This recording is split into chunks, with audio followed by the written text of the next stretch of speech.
삼가 고인의 명복을 빕니다. 지우 아니냐? 여자는 흠칫 놀라는 기색을 보이더니 곧 침착한 표정을 되찾았습니다. 서지우라는 분은 모르겠네요. 내 딸이 맞아 틀림없어. 준호는 정장을 차려입고 강아린의 아트센터로 향했어요. 왜 찾아오셨나요? 어제 제가 분명히 말씀드렸을 텐데요. 저는 당신이 찾는 사람이 아닙니다. 강아린의 목소리는 단호했어요. 하지만 준호는 그녀의 눈빛에서 무언가 불안정한 감정을 느꼈습니다. 과연 여성과 준호는 무슨 사이일까요? 그리고 두 사람의 앞날엔 어떤 일이 벌어질까요? 잠깐 구독과 좋아요 먼저 꼭 눌러주세요. 구독과 좋아요는 사랑입니다. 차가운 공기가 흐르는 장례식장. 서울의 한적한 곳에 자리한 이곳에는 무거운 침묵만이 가득했습니다. 조문객들은 하나둘 모여들었고 그들의 얼굴엔 슬픔과 애도의 기색이 역력했죠. 그 중앙에 서 있는 한 남자, 서준호 씨의 눈빛은 공허했어요. 마치 영혼이 빠져나간 것처럼 말이죠. 삼가 고인의 명복을 빕니다. 조문객들의 위로의 말이 귓가에 맴돌았지만 준호의 귀에는 들리지 않는 듯 했어요. 어제까지만 해도 자신의 곁에서 웃고 있던 아내가 이제는 영원히 돌아올 수 없다는 사실이 믿기지 않았던 거죠. 갑작스러운 교통사고라니. 세상이 무너져 내리는 기분이었습니다. 준호 씨, 정신 차려요. 물 한 잔이라도 마셔야죠. 옆에서 친구가 건네는 물잔을 무의식적으로 받아들었어요. 손끝이 떨리는 준호의 모습에 주변 사람들의 마음도 아팠습니다. 60이 넘은 나이에 아내를 잃은 준호의 앞날이 걱정됐던 거죠. 특히 19년 전 어린 딸 서지우를 잃고 나서 아내와 둘이서만 의지하며 살아왔던 준호에게 이번 일은 감당하기 어려운 시련이었습니다. 수진이가 항상 말했잖아요. 준호 씨가 얼마나 강한 사람인지 꼭 이겨내야 해요. 친구의 위로에 준호는 간신히 고개를 끄덕였죠. 하지만 그의 눈에는 눈물이 고였어요. 강한 척하려 했지만 마음 깊은 곳에서는 주저앉고 싶었던 거예요. 장례식장의 창문 너머로 희미하게 보이는 하늘은 유난히 맑았습니다. 아내가 좋아했던 날씨였어요. 준호는 문득 아내와 함께했던 마지막 아침을 떠올렸죠. 아내는 평소와 다름없이 미소를 지으며 출근하는 준호의 넥타이를 매만져 주었습니다. 오늘도 멋진 하루 보내요. 이렇게 말하며 웃었던 그 얼굴이 이제는 다시 볼 수 없다는 사실이 가슴을 찢어 놓았어요. 조문객들이 하나둘 떠나가고 장례식은 마무리 단계에 접어들었습니다. 준호는 지친 표정으로 마지막 인사를 나누고 있었죠. 그때였어요. 장례식장 입구에 한 여성이 나타났습니다. 검은 정장을 단정하게 차려입은 그녀는 30 초반의 나이로 보였어요. 준호의 시선이 그녀에게 고정됐죠. 뭔가 이상한 느낌, 말로 설명할 수 없는 묘한 감정이 그를 휘감았습니다. 그녀가 조금씩 다가오면서 준호는 그녀의 오른쪽 손목에 있는 작은 흉터를 발견했어요. 가슴이 쿵 내려앉는 느낌이었습니다. 지우 아니냐? 준호의 목소리가 떨렸어요. 19년 전 10살 나이에 실종된 딸 서지우의 손목에는 똑같은 흉터가 있었거든요. 어린 시절 자전거에서 넘어지며 생긴 상처였죠. 준호의 눈에서 눈물이 흘러내렸습니다. 이 순간만큼은 슬픔보다 놀라움이, 상실감보다 기대감이 더 컸어요. 여자는 흠칫 놀라는 기색을 보이더니 곧 침착한 표정을 되찾았습니다. 죄송합니다만 저는 강아린이라고 합니다. 고인과 예술 프로젝트로 인연이 있었을 뿐이에요. 서지우라는 분은 모르겠네요. 그녀의 냉정한 목소리에 준호의 마음은 다시 무너져 내렸습니다. 하지만 그 손목의 흉터, 그리고 어딘가 모르게 익숙한 눈빛 준호는 확신했어요. 이 여자가 자신의 딸이라고 말이죠. 강아린이 남긴 명함. 한 장을 손에 쥐고 준호는 집으로 돌아왔어요. 텅 빈 아파트는 더욱 쓸쓸하게 느껴졌습니다. 아내의 향기가 아직 남아있는 거실을 천천히 걸으며 그는 벽에 걸린 가족 사진을 바라봤죠. 19년 전 마지막으로 지우와 함께 찍은 사진이었습니다. 내 딸이 맞아 틀림없어 준호는 혼잣말로 중얼거렸어요. 그날 이후 지우를 찾기 위해 얼마나 많은 노력을 했던가요? 경찰에 신고하고 전단지를 붙이고 텔레비전 실종자 프로그램에도 출연했지만 어떤 소식도 들을 수 없었죠. 모든 희망이 사라져갈 때쯤 아내 수지는 준호에게 이렇게 말했던 기억이 납니다. 언젠가 지우가 돌아올 거예요. 그때까지 우리는 강해져야 해요. 하지만 그 언젠가가 이렇게 아내의 장례식에서 올 줄은 누구도 예상하지 못했던 거죠. 준호는 서랍을 열어 오래된 앨범을 꺼냈습니다. 지우의 어린 시절 사진들이 가득했어요. 웃고 있는 모습, 학교 운동회에서 달리는 모습, 그리고 자전거 사고로 손목에 상처를 입고 울고 있는 모습까지 그 흉터 틀림없어 준호의 손가락이 사진 위를 쓸었습니다. 모든 것이 일치했어요. 나이, 생김새, 그 특별한 흉터까지 하지만 왜 강아리는 자신을 모른다는 걸까요? 왜 그렇게 냉정하게 부인했을까? 그의 머릿속은 온통 의문으로 가득 찼습니다. 다음 날 아침 준호는 명함에 적힌 정보를 바탕으로 인터넷 검색을 시작했죠. 강아린 아트센터라는 곳이 나왔습니다. 강아린은 유명한 갤러리를 운영하는 큐레이터였어요. 그녀의 프로필 사진을 보며 준호는 다시 한번 확신했습니다. 바로 자신의 딸이라는 것을 말이죠. 아트센터라 가봐야겠군. 준호는 정장을 차려입고 강아린의 아트센터로 향했어요. 화려한 유리 건물 앞에 서서 잠시 망설였지만 이내 용기를 내어 안으로 들어갔습니다. 로비에는 현대미술 작품들이 전시되어 있었고 세련된 분위기가 감돌았죠. 강아린 관장님을 뵙고 싶습니다. 안내 데스크의 직원이 의아한 표정을 지었어요. 혹시 예약을 하셨나요? 아니요. 개인적인 일로 뵙고 싶습니다. 어제 장례식에서 만났거든요. 직원은 난처한 표정을 지으며 전화를 걸었습니다. 짧은 대화 후 그녀는 고개를 저었어요. 죄송합니다만 관장님께서는 지금 미팅 중이시라 만나기 어렵다고 하십니다. 다음에 예약을 하고 방문해 주시겠어요? 준호는 실망했지만 물러서지 않았습니다. 그럼 미팅이 끝날 때까지 기다리겠습니다. 꼭 만나야 해요. 직원의 만류에도 불구하고 준호는 로비의 소파에 앉아 기다렸죠. 1시간, 2시간 시간이 흘렀지만 그의 결심은 변함이 없었어요. 저녁이 되어가는 시간, 마침내 준호의 인내심이 보상받는 순간이 왔습니다. 서준호 씨? 전시장을 둘러보던 중 우연히 강아린과 마주친 거예요. 그녀의 표정에는 놀라움과 약간의 당혹감이 섞여 있었죠. 준호는 천천히 일어나 그녀에게 다가갔습니다. 오래 기다렸어요. 지우 아니, 강아린 씨. 강아린은 잠시 침묵하더니 주변을 살피며 낮은 목소리로 말했습니다. 제 사무실로 올라오시죠. 여기서 이야기하기는 적절하지 않네요. 조용한 엘리베이터 안에서 두 사람은 말없이 서 있었어요. 준호의 가슴은 터질 듯이 뛰고 있었지만 강아린의 표정은 읽기 어려웠습니다. 사무실에 도착하자 그녀는 문을 닫고 준호에게 자리를 권했죠. 왜 찾아오셨나요? 어제 제가 분명히 말씀드렸을 텐데요. 저는 당신이 찾는 사람이 아닙니다. 강아린의 목소리는 단호했어요. 하지만 준호는 그녀의 눈빛에서 무언가 불안정한 감정을 느꼈습니다. 그는 천천히 가방에서 사진 한 장을 꺼내 그녀 앞에 내밀었어요. 이 사진 속 아이가 내 딸 서지우야. 18년 전에 8살 나이로 실종됐지.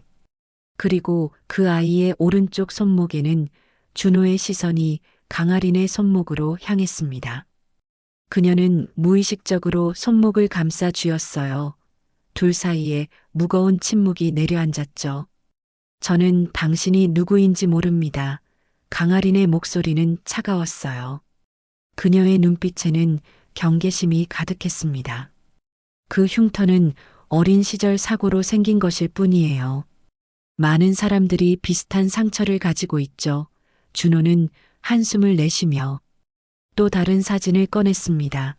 지우의 6번째 생일 파티 사진이었어요. 케이크 앞에서 환하게 웃고 있는 모습이 선명했죠. 이 웃음, 바로 내 웃음이야. 지금도 똑같아 부정하지 마, 지우야. 강아리는 사진을 물끄러미 바라보더니 고개를 저었습니다. 죄송합니다만 이건 우연의 일치일 뿐이에요. 제 이름은 강아린입니다. 저는 고아원에서 자랐고 양부모님께 입양되어 지금의 삶을 살고 있어요. 당신이 찾는 딸이 아니라니까요. 하지만 준호는 포기하지 않았어요. 가방에서 작은 하얀 토끼 인형을 꺼냈습니다. 낡고 바랜. 그 인형은 지우가 가장 아끼던 보물이었죠. 이거 기억나니? 톨이라고 불렀어. 어디를 가든 항상 끌어안고 다녔지. 잠들 때도 꼭 안고 자던. 내 보물이었어. 토끼 인형을 본 순간 강아린의 표정이 미세하게 흔들렸어요. 그녀의 눈에 잠시 혼란스러운 빛이 스쳤지만 곧 차분한 목소리로 말했습니다. 서준호 씨, 이제 그만하세요. 제가 당신 딸이 아니라는 걸 받아들이셔야 해요. 저는 당신과 아무 관련이 없습니다. 준호는 고개를 숙였어요. 갑자기 나이가 10살은 더 들어 보였죠. 단 하나의 질문만 더 할게. 19년 전 내가 10살이었을 때 무슨 일이 있었는지 기억해? 강아리는 책상 앞에서 일어나 창가로 걸어갔습니다. 잠시 바깥 풍경을 바라보더니 천천히 입을 열었어요. 저는 10살 때부터의 기억밖에 없어요. 그 이전은 사고로 인한 기억 상실이라고 양부모님께서 말씀하셨죠. 준호의 눈이 번쩍 빛났습니다. 기억 상실? 그럼 10살 이전의 기억이 전혀 없는 거니? 강아리는 불편한 기색을 감추지 못했어요. 이 대화는 여기서 끝내야겠네요. 서준호 씨, 당신의 슬픔은 이해합니다. 아내도 잃고 딸도 찾지 못한 상황이니까요. 하지만 저를 그렇게 딸이라 확신하는 건 지나친 희망사항일 뿐입니다. 그녀는 책상으로 돌아와 명함 한 장을 건넸습니다. 개인 번호예요. 정말 무슨 일이 있으시면 연락 주세요. 하지만 이런 식의 방문은 더 이상 없었으면 합니다. 준호는 명함을 받아들며 고개를 끄덕였어요. 패배감이 밀려왔지만 그의 직감은 여전히 강하리니 자신의 딸이라고 외치고 있었습니다. 알았어. 방해해서 미안해 하지만 난 포기하지 않을 거야. 너는 내 딸이고 언젠가는 그 사실을 내가 인정할 날이 올 거라 믿어. 사무실을 나서는 준호의 뒷모습을 바라보며 강아린의 눈에 복잡한 감정이 어렸어요. 그녀는 서랍을 열어 작은 약통을 꺼내 약을 삼켰습니다. 두통이 심해지고 있었죠. 며칠 후 준호는 아내의 유품을 정리하다 의외의 발견을 했어요. 아내의 노트북에는 강아린과 주고받은 이메일들이 보관되어 있었습니다. 예술 프로젝트에 관한 내용이 대부분이었지만 주목할 만한 사실 하나를 발견했죠. 강아린의 어린 딸이 신장 질환으로 고생하고 있다는 내용이었어요. 강아린에게 딸이 있어? 준호는 깊은 생각에 빠졌습니다. 자신의 손녀가 있다는 사실에 가슴이 뭉클했어요. 하지만 동시에 걱정도 됐죠. 신장 질환이라니 메일에 따르면 이식이 필요한 상황까지 고려하고 있는 듯 했습니다. 그때 준호의 머릿속에 한 가지 생각이 스쳤어요. 이것이 강아린에게 다가갈 수 있는 기회일지도 모른다는 것이었죠.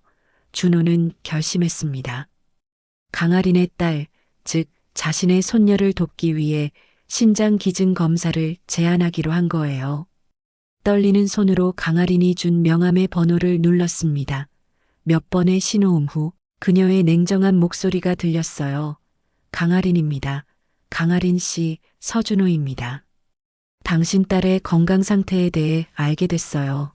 내가 도울 수 있을 것 같아. 전화기 너머로 잠시 침묵이 흘렀습니다. 그리고 이어진 강아린의 목소리는 전과는 다르게 약간 떨리고 있었어요. 어떻게 그걸 아셨죠? 당신이 아내와 주고받은 이메일에서 봤어요. 준호의 목소리는 차분했습니다. 신장 질환이라면 혈액형이 중요할 텐데 우연히도 내 혈액형이 O형이라 기증 가능성이 높을 거예요. 강아리는 말을 잇지 못했어요. 준호는 그녀의 침묵을 기회로 삼아 계속 말을 이었습니다. 검사를 받아보겠습니다. 당신이 내 딸이든 아니든 어린아이의 생명이 위험하다면 도울 수 있어요. 왜 이러시는 거죠? 강아린의 목소리가 떨렸어요. 우리는 남이잖아요. 준호는 깊은 숨을 내쉬었습니다. 내 딸 지우가 너라면 그 아이는 내 손녀가 되겠지. 남이 아니라 가족이라는 거야 하지만 설령 내 딸이 아니더라도 도울 수 있다면. 돕고 싶어 전화기 너머로 들려오는 강아린의 숨소리가 불규칙해졌어요. 민기병원에 10시에 와주세요. 담당 의사를 만나보는 것부터 시작하죠. 다음 날 아침 준호는 약속 시간보다 일찍 병원에 도착했습니다. 로비에서 강아린을 기다리며 초조한 마음을 달래고 있었죠. 얼마 지나지 않아 그녀가 나타났어요. 평소와 달리 화장기 없는 얼굴에 지친 기색이 역력했습니다. 어제 세연이 상태가 좋지 않아서 강아리는 말끝을 흐렸어요. 세연이는 몇 살이죠? 준호가 조심스레 물었습니다. 3살이에요. 강아린의 눈에 순간 눈물이 맺혔지만 재빨리 감정을 추스렸죠. 이쪽으로 오세요. 김 교수님이 기다리고 계세요. 검사는 생각보다 간단했어요. 혈액 채취와 몇 가지 기본적인 검사를 마친 후 의사는 결과가 나오는 대로 연락하겠다고 했습니다. 준호와 강아리는 병원 카페테리아에 앉아 커피를 마시며 기다렸어요. 세연이가 아픈 지 얼마나 됐어? 준호가 침묵을 깨고 물었습니다. 강아리는 커피잔을 만지작거리며 대답했어요. 선천적인 문제였어요. 작년부터 갑자기 상태가 나빠져서 신장 이식이 최선의 방법이라고 하더군요. 보통은 부모가 기증자가 되는 경우가 많은데 준호의 말에 강아린의 표정이 어두워졌습니다. 남편은 3년 전 사고로 세상을 떠났어요. 저는 혈액형이 맞지 않고 그녀의 말을 듣자 준호의 가슴이 아팠어요. 이 젊은 여성이 겪은 고통이 안타까웠습니다. 만약 그녀가 정말 지우라면 이중으로 비극적인 일이었죠. 준호 씨 강아린이 갑자기 진지한 표정으로 말했어요. 왜 이렇게까지 하시는 거예요? 정말 저를 딸이라고 확신하시나요? 준호는 그녀의 눈을 똑바로 바라보았습니다. 확신해. 처음 널 봤을 때부터 알았어. 내 눈빛, 내 웃음, 그리고 그 흉터까지 그건 단순한 우연이 아니야. 강아리는 한동안 말없이 준호를 바라봤어요. 그녀의 눈에 복잡한 감정이 교차했습니다. 무언가 말하려는 찰나 의사가 다가왔어요. 검사 결과가 나왔습니다. 의사의 표정은 놀라움으로 가득했어요. 서준호 씨와 세연이의 유전적 일치도가 상당히 높게 나왔습니다. 이 정도면 혈연 관계의 가능성이 매우 높죠. 강아린의 얼굴이 창백해졌습니다. 그녀는 의사의 말을 믿을 수 없다는 듯 결과지를 받아들었어요. 숫자와 그래프로 가득한 종이를 보며 그녀의 손이 미세하게 떨리고 있었죠. 이게 무슨 의미인가요? 강아린의 목소리는 거의 들리지 않을 정도로 작았습니다. 의사는 안경을 고쳤으며 설명했어요. 일반적으로 이 정도의 유전적 일치도는 직계 가족 관계에서 나타납니다. 할아버지와 손녀 사이의 관계로 볼 수 있죠. 준호의 눈에 눈물이 고였습니다. 자신의 직감이 맞았던 거예요. 강아리는 정말 자신의 딸 서지우였고 세연이는 자신의 손녀였던 겁니다. 하지만 기쁨도 잠시, 의사의 다음 말에 그의 마음은 무거워졌어요. 그런데 문제가 하나 있습니다. 서준호 씨의 신장 상태가 생각보다 좋지 않네요. 나이를 고려하면 기증 수술이 위험할 수 있습니다. 강아린이 놀란 눈으로 의사를 바라봤어요. 위험하다니요? 어느 정도죠? 최근 검사 결과를 보니 신장 기능이 예상보다 약해져 있어요. 수술 자체가 불가능한 건 아니지만 서준호 씨의 나이를 고려하면 수술 후 합병증 위험이 있습니다. 준호는 단호하게 말했어요. 상관없습니다. 위험이 있더라도 기증하겠습니다. 아니요. 강아린의 외침이 병원 복도에 울려 퍼졌습니다. 그녀는 자신의 감정 표현에 놀란 듯 급히 목소리를 낮췄어요. 그런 위험을 감수하실 필요 없어요. 다른 기증자를 찾을 거예요. 의사는 두 사람을 번갈아 바라보며 조심스럽게 말했습니다. 두 분 다 지금은 너무 흥분하신 것 같네요. 일단 진정하시고 며칠 더 생각해 보는 게 어떨까요? 중요한 결정이니까요. 강아리는 서둘러 자리를 떴어요. 준호가 그녀를 붙잡으려 했지만 그녀는 빠른 걸음으로 병원을 빠져나갔습니다. 준호는 그녀를 쫓아 병원 앞 정원까지 나갔죠. 하리나 아니, 지우야 도망가지 마. 강아리는 걸음을 멈추고 천천히 돌아섰어요. 그녀의 얼굴에는 눈물이 흐르고 있었습니다. 저는 당신 딸이 아니에요. 그럴 수 없어요. DNA 검사 결과가 증명하지 않았니? 너는 내 딸이고 세연이는 내 손녀야. 우리는 가족이라고. 강아리는 고개를 저었어요. 18년이에요. 그동안 당신은 어디 있었죠? 제가 고아원에서 버려진 채로 자랄 때, 양부모님 집에서 새 삶을 시작할 때, 남편을 만나고 세연이를 낳을 때, 그 모든 순간에 당신은 없었어요. 준호의 가슴이 찢어지는 듯 했습니다. 널 찾기 위해. 얼마나 노력했는지 몰라. 경찰서, 실종자 센터, 텔레비전 방송까지 포기한 적 없어. 단 하루도 널 잊은 적 없었다고. 병실 문을 열자 작은 병상 위에 누워있는 여자아이가 보였어요. 창백한 얼굴에 긴 속눈썹, 그리고 엄마를 닮은 또렷한 눈매를 가진 세연이었습니다. 세연이는 문이 열리는 소리에 고개를 돌렸고 엄마와 낯선 할아버지를 번갈아 바라봤죠. 엄마, 이 아저씨는 누구야? 세연이의 목소리는 생각보다 활기찼어요. 강아리는 딸의 침대 옆에 앉으며 머리카락을 쓰다듬었습니다. 세연아, 이분은 서준호 할아버지셔. 세연이를 많이 도와주실 분이야. 준호는 조심스레 세연이에게 다가갔어요. 그의 눈에는 눈물이 고였습니다. 손녀를 처음 만난다는 감격이 밀려왔던 거죠. 안녕, 세연아 만나서 반가워. 세연이는 호기심 어린 눈으로 준호를 바라봤어요. 할아버지가 저 도와주신다고요? 어떻게요? 준호와 강아리는 잠시 시선을 교환했습니다. 아직 어린 세연이에게 모든 진실을 말하기는 이른 때였죠. 강아린이 대신 대답했어요. 할아버지가 세연이 아프지 않게 도와주실 거야. 그러니까 걱정 말고. 빨리 좋아지기만 하면 돼. 세연이의 수술은 성공적으로 끝났습니다. 준호의 신장이 세연이에게 새 생명을 불어넣었어요. 회복실에서 깨어난 준호는 고통스러웠지만 행복했습니다. 의사들이 우려했던 합병증도 다행히 나타나지 않았어요. 그의 강한 의지가 몸을 지켜준 것 같았죠.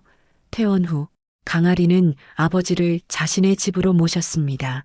그녀는 이제 서지우라는 자신의 본명을 다시 받아들이기 시작했어요. 완전히 기억을 되찾지는 못했지만 조각조각 돌아오는 기억들이 그녀를 과거와 연결해주고 있었죠. 아버지, 이제 어떻게 해야 할지 모르겠어요. 지우는 차 한 잔을 준호에게 건네며 말했습니다. 너무 오래 강아린으로 살았는데 준호는 따뜻한 미소를 지었어요. 내가 편한 대로 하면 돼 이름이 중요한 게 아니라 우리가 다시 만났다는 사실이 중요한 거야. 세연이는 할아버지와 금세 친해졌습니다. 둘은 매일 공원을 산책하고 준호는 손녀에게 어릴 적 지우의 이야기를 들려주곤 했어요. 세연이는 그 이야기를 들으며 눈을 반짝였죠. 한 달 후, 세 사람은 함께 아내 수진의 묘소를 찾았습니다. 지우는 어머니 앞에 무릎을 꿇고 오랜 시간 말없이 울었어요. 모든 것이 너무 늦어버린 것만 같았죠. 어머니, 미안해요. 더 일찍 찾아뵙지 못해서. 준호는 딸의 어깨를 감싸 안았습니다. 수진이는 알고 있을 거야. 내가 돌아왔다는 것을. 아마 하늘에서 웃고 있을 거야. 시간은 흘러 세연이의 10번째 생일이 왔습니다. 지우는 아버지의 도움으로 놀이공원에서 파티를 열었어요. 세연이는 친구들과 신나게 놀았고 준호는 멀리서 그 모습을 흐뭇하게 지켜봤죠. 아버지, 행복하세요? 지우가 다가와 물었습니다. 준호는 고개를 끄덕였어요. 이보다 더 행복할 수 없지. 너와 세연이가 내 곁에 있으니까. 세월은 우리에게서 많은 것을 앗아갑니다. 하지만 동시에 잃어버린 줄 알았던 소중한 것들을 되돌려주기도 하죠. 준호와 지우의 이야기는 우리에게 희망과 용기를 줍니다. 어떤 어둠 속에서도 빛은 언제나 우리를 기다리고 있다는 것을, 그리고 그 빛은 우리가 포기하지 않는 한 반드시 찾을 수 있다는 것을 말이에요.